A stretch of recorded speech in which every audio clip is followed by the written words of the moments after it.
মুছলমানসকল দেশৰ সন্তান নহয় নেকি? এইবাৰ আছাদুদ্দিন ওৱেইছিয়ে প্ৰশ্ন উত্থাপন কৰিছে। আমি লৈ আহিছো এই মুহূৰ্তত এই সন্দৰ্ভত সবিশেষ খবৰ।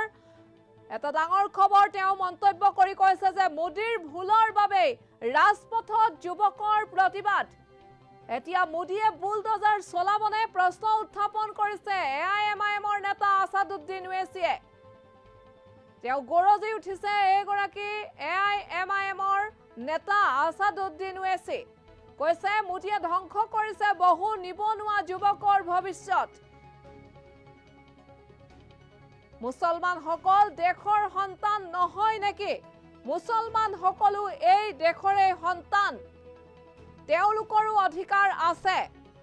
আছাদুদ্দিন ওৱেইছিয়ে মন্তব্য কৰিছে এটা ডাঙৰ মন্তব্য। আমাৰ হাতত সেই মন্তব্য আছে। আমি কিছু সময়ৰ পাছত আপোনালোকৰ জ্ঞাতাৰ্থে সেই মন্তব্য শুনাম। যেহেতু দেখিবলৈ পোৱা গৈছে যে আছাদুদ্দিন ওৱেইছিয়ে বিগত সময়ছোৱাত শাসিত চৰকাৰক ক্ষুৰধাৰ সমালোচনা কৰা পৰিলক্ষিত হৈছে। বিভিন্ন সময়ছোৱাত বিভিন্ন ধৰণৰ সমস্যা সন্দৰ্ভতো আছাদুদ্দিন ওৱেইছিয়ে মাত মতা পৰিলক্ষিত হয়। চৰকাৰৰ বিভিন্ন দুৰ্বলতাৰ অভিযোগ আনি বিভিন্ন সময়ত বিভিন্ন ধৰণে অভিযোগ উত্থাপন কৰি ক্ষুৰধাৰ সমালোচনা কৰে চৰকাৰক। আৰু এইবাৰ পুনৰ দেশৰ প্ৰধানমন্ত্ৰী নৰেন্দ্ৰ মোদীক এইবাৰ সমালোচনা কৰিছে আছাদুদ্দিন ওৱেইছিয়ে। তেওঁ কৈছে মুছলমানসকলেও এই দেশৰে সন্তান, তেওঁলোকৰো আছে সম অধিকাৰ। মুছলমানসকল দেশৰ সন্তান নহয় নেকি? প্ৰশ্ন উত্থাপন কৰিছে আছাদুদ্দিন ওৱেইছিয়ে। আছাদুদ্দিন ওৱেইছিয়ে এটা প্ৰসংগ আনি কৈছে যে তেওঁ গৰজি উঠি এটা প্ৰশ্ন উত্থাপন কৰিছে আৰু লগতে তেওঁ কৈছে যুৱকৰ প্ৰতিবাদ, ৰাজপথত যুৱকৰ প্ৰতিবাদৰ কাৰণ হৈছে মোদীৰ ভুল। এতিয়া মোদীয়ে বুলডোজাৰ চলাবনে? এনে প্ৰশ্ন টানি আনি তেওঁ কৈছে। তেওঁ কিয় ক'লে এই মন্তব্য, আমি আপোনালোকক এই মন্তব্য শুনাম। कल गड़बड़ हुई भारत में,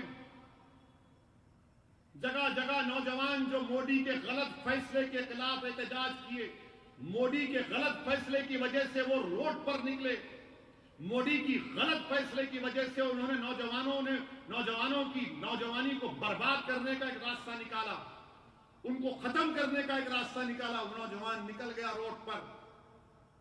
क्या कितों के बुलडोजर से घर तोड़ेंगे आप? हम नहीं चाहते कि आप किसी का भी घर तोड़ो, आपको घर तोड़ने का अख्तियार है ही नहीं। मगर मैं ये पूछना चाह रहा हूं वाराणसी के कमिश्नर ऑफ पुलिस से, जब उन्होंने मीडिया के सामने आकर कहा हमारे बच्चे हम समझा लेंगे, तो फिर आप वो बच्चे जो मुसलमान थे आपके बच्चे नहीं है सीपी साहब, वो बच्चे आपके नहीं हैं। आप उनको न अपना बच्चा नहीं बोलेंगे वाराणसी के सीपी साहब? आप उनको बुलाकर समझाएंगे नहीं कि तुम क्यों गलती किए, तुमको तशद्दुद नहीं करना चाहिए था, तुम आकर हमको कंप्लेंट देते? आप वो नहीं बोलेंगे। कल जो हुआ हमको बोले हमारे बच्चे हम समझा लेंगे, फिर हम किसके बच्चे हैं? मेरा कौन है बताओ फिर? अगर एक कमिश्नर ऑफ पुलिस बोलेगा कि हमारे बच्चे तुम्हारे बच्चे, फिर हम किसके बच्चे हैं? हम भी तो देश के बच्चे हैं, हम भी तो इस मुल्क के बच्चे हैं, हमारे बच्चे भी तो इस देश के हैं ना। हर बच्चा चाहे मुसलमान हो, हिंदू हो, दलित हो, आदिवासी हो, ठाकुर हो, ब्राह्मण हो, यादव हो, ओबीसी हो, देश का बच्चा है। हर नौजवान देश का बच्चा है। तो आप बुला के बात करो ना। कब तक आप इस तरह की जबान इस्तेमाल करेंगे? मिठाइयां दी रहे हैं बच्चों को, अच्छा किया आपने। आप बताना था पिछले जुमे को नहीं मत करो, आओ। ये चीज আছিল এআইএমআইএমৰ নেতা আছাদুদ্দিন ওৱেইছিৰ মন্তব্য।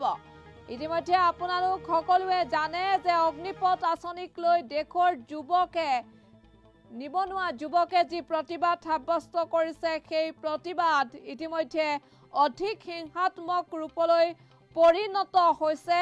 হিংসাত্মকভাৱে হোৱা প্ৰতিবাদত এতিয়া ট্ৰেইন আদি জ্বলাই দিয়া পৰ্যন্ত হৈছে। আৰু সেই ক্ষোভৰ দাবাগ্নি আমাৰ ৰাজ্যৰ যোৰহাটতো দেখিবলৈ পোৱা গৈছিল। চলিত সপ্তাহৰ এটি দিনত আমি আপোনালোকৰ জ্ঞাতাৰ্থে সেই দৃশ্যাংশ আৰু খবৰ আমি লৈ আহিছিলোঁ। অগ্নিপথ আঁচনিক লৈ দেশৰ বিভিন্ন প্ৰান্তত বৃহৎ প্ৰতিবাদ সাব্যস্ত হৈছিল। হাজাৰ হাজাৰ যুৱকে প্ৰতিবাদ সাব্যস্ত কৰা পৰিলক্ষিত হৈছিল। কেন্দ্ৰৰ অগ্নিপথ আঁচনিৰ বিৰুদ্ধে উত্তপ্ত পৰিস্থিতিৰ সৃষ্টি হৈছিল যোৰহাটত, লগতে বিহাৰ আৰু হাৰিয়ানাত ক্ষোভৰ জুই দেখিবলৈ পোৱা গৈছিল। অগ্নিপথৰ বিৰুদ্ধে ৰাজপথলৈ ওলাই আহিছিল ৰাজ্যৰ ভিন্ন প্ৰান্তৰ যুৱক। বহুসংখ্যক যুৱকৰ সেনাত ভৰ্তি হোৱাৰ সপোন ধ্বংস কৰিব অগ্নিপথ আঁচনিয়ে, এই অভিযোগ উত্থাপন কৰিছিল একাংশ প্ৰতিবাদকাৰী যুৱকে। লগতে কেন্দ্ৰীয় চৰকাৰক এই আঁচনি প্ৰত্যাহাৰৰ দাবী কৰিছিল প্ৰতিবাদকাৰীয়ে। কিছুদিন পূৰ্বে কেন্দ্ৰীয় চৰকাৰে মুকলি কৰিছিল যি অগ্নিপথ আঁচনি, আৰু এই আঁচনিৰ জৰিয়তে 4 বছৰৰ বাবে সেনাত ভৰ্তি কৰা হ'ব যুৱকসকলক। কিন্তু 17 বছৰৰ পৰা 23 বছৰৰ যুৱকেহে এই আঁচনিৰ জৰিয়তে ভৰ্তি হ'ব পাৰিব সেনাত। কেন্দ্ৰৰ এই অগ্নিপথ আঁচনিৰ বিৰুদ্ধে দেশৰ ভিন্ন প্ৰান্তত প্ৰতিবাদৰ দাবানল দেখিবলৈ পোৱা গৈছিল। কেইবাগৰাকীও জনপ্ৰতিনিধিয়ে বিৰোধী দলৰ জনপ্ৰতিনিধি বা নেতাই বিৰোধী ৰাজনৈতিক দলসমূহৰ নেতাসকলে এই অগ্নিপথ আঁচনিক লৈ দেশৰ বিভিন্ন প্ৰান্তত হোৱা প্ৰতিবাদ সন্দৰ্ভত বিভিন্ন ধৰণৰ মন্তব্য প্ৰদান কৰিছে, আৰু সেই মন্তব্যসমূহ প্ৰদান কৰি চৰকাৰৰ সমালোচনাত মুখৰ হৈ পৰা পৰিলক্ষিত হৈছে বিৰোধী ৰাজনৈতিক দলৰ নেতাসকলক। আৰু চৰকাৰ সমালোচিত হৈছে, আৰু বিৰোধী ৰাজনৈতিক দলে এয়া যেন সুযোগ পাইছে চৰকাৰৰ সমালোচনা কৰিবলৈ। ঠিক সেইদৰে AIMIMৰ নেতা আছাদুদ্দিন ওৱেইছিয়ে যিকোনো ধৰণৰ যেতিয়া সুৰুঙা পায় আৰু তেতিয়াই চৰকাৰক সমালোচনা কৰে, আৰু বিভিন্ন সময়ত চৰকাৰৰ বিৰুদ্ধে ৰাজ্যৰ হকে বিভিন্ন সমস্যাৰাজিৰ সন্দৰ্ভত এনেধৰণে সমালোচনা কৰা পৰিলক্ষিত হয় আছাদুদ্দিন ওৱেইছিয়ে। আৰু এইবাৰ দেশৰ প্ৰধানমন্ত্ৰী নৰেন্দ্ৰ মোদীক পুনৰ আছাদুদ্দিন ওৱেইছিয়ে সমালোচনা কৰি ক'লে যে ৰাজপথত যে যুৱকে প্ৰতিবাদ কৰিছে, ট্ৰেইন জ্বলাই দিছে, বাছ জ্বলাই দিছে, বিহাৰ হাৰিয়ানাত যি উত্তপ্ত পৰিস্থিতিৰ সৃষ্টি হৈছে, এয়া কাৰ ভুলৰ বাবে? এয়া কেৱল মোদীৰ ভুলৰ বাবে, প্ৰধানমন্ত্ৰীৰ ভুলৰ বাবে এয়া হৈছে। এতিয়া মোদীয়ে বুলডোজাৰ চলাবনে নচলায় প্ৰশ্ন উত্থাপন কৰিছে।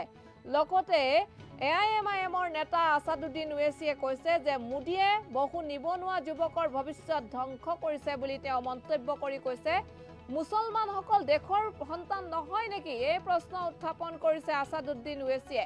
আৰু মুছলমানসকলো এই দেশৰে সন্তান, তেওঁলোকৰো অধিকাৰ আছে বুলি মন্তব্য প্ৰদান কৰিছে আছাদুদ্দিন ওৱেইছিয়ে। আমি তেওঁৰ মন্তব্য আকৌ শুনাম। कल गड़बड़ हुई भारत में, जगह जगह नौजवान जो मोदी के गलत फैसले के खिलाफ एहतजाज किए, मोदी के गलत फैसले की वजह से वो रोड पर निकले, मोदी की गलत फैसले की वजह से उन्होंने नौजवानों की नौजवानी को बर्बाद करने का एक रास्ता निकाला, उनको खत्म करने का एक रास्ता निकाला। वो नौजवान निकल गया रोड पर। क्या कितों के बुलडोजर से घर तोड़ेंगे आप? हम नहीं चाहते कि आप किसी का भी घर तोड़ो, आपको घर तोड़ने का अख्तियार है ही नहीं। मगर मैं ये पूछना चाह रहा हूं वाराणसी के कमिश्नर ऑफ पुलिस से, जब उन्होंने मीडिया के सामने आकर कहा हमारे बच्चे हम समझा लेंगे, तो फिर आप वो बच्चे जो मुसलमान थे आपके बच्चे नहीं है सीपी साहब, वो बच्चे आपके नहीं हैं। आप उनको न अपना बच्चा नहीं बोलेंगे वाराणसी के सीपी साहब, आप उनको बुलाकर समझाएंगे नहीं कि तुम क्यों गलती किए, तुमको तशद्दुद नहीं करना चाहिए था, तुम आकर हमको कंप्लेंट देते। आप वो नहीं बोलेंगे। कल जो हुआ हमको बोले हमारे बच्चे हम समझा लेंगे, फिर हम किसके बच्चे हैं? मेरा कौन है बताओ फिर? अगर एक कमिश्नर ऑफ पुलिस बोलेगा कि हमारे बच्चे तुम्हारे बच्चे, फिर हम किसके बच्चे हैं? हम भी तो देश के बच्चे हैं, हम भी तो इस मुल्क के बच्चे हैं, हमारे बच्चे भी तो इस देश के हैं ना। हर बच्चा चाहे मुसलमान हो, हिंदू हो, दलित हो, आदिवासी हो, ठाकुर हो, ब्राह्मण हो, यादव हो, ओबीसी हो, देश का बच्चा है। हर नौजवान देश का बच्चा है। तो आप बुला के बात करो ना। कब तक आप इस तरह की जबान इस्तेमाल करेंगे? मिठाइयां दी रहे हैं बच्चों को। अच्छा किया आपने। आप बताना था पिछले जुमे को नहीं मत करो, आओ। ये चीज कल गड़बड़ हुई भारत में।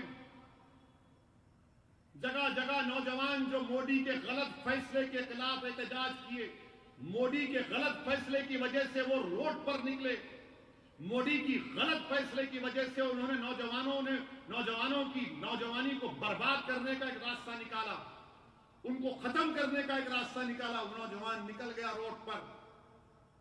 क्या कितों के बुलडोजर से घर तोड़ेंगे आप? हम नहीं चाहते कि आप किसी का भी घर तोड़ो, आपको घर तोड़ने का अख्तियार है ही नहीं।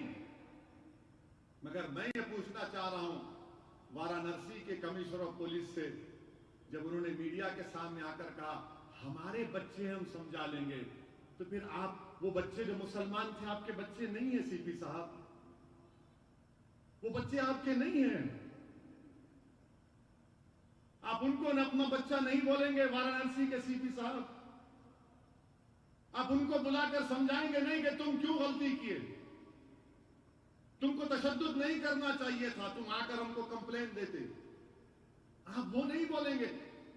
कल जो हुआ हमको बोले हमारे बच्चे हम समझा लेंगे, फिर हम किसके बच्चे हैं? मेरा कौन है बताओ फिर? अगर एक कमिश्नर ऑफ पुलिस बोलेगा कि हमारे बच्चे तुम्हारे बच्चे, फिर हम किसके बच्चे हैं? हम भी तो देश के बच्चे हैं, हम भी तो इस मुल्क के बच्चे हैं, हमारे बच्चे भी तो इस देश के हैं ना। हर बच्चा चाहे मुसलमान हो, हिंदू हो, दलित हो, आदिवासी हो, ठाकुर हो, ब्राह्मण हो, यादव हो, ओबीसी हो, देश का बच्चा है। हर नौजवान देश का बच्चा है। तो आप बुला के बात करो ना। कब तक आप इस तरह की जबान इस्तेमाल करेंगे? मिठाइयां दी रहे हैं बच्चों को। अच्छा किया आपने। आप बताना था पिछले जुमे को नहीं मत करो, आओ।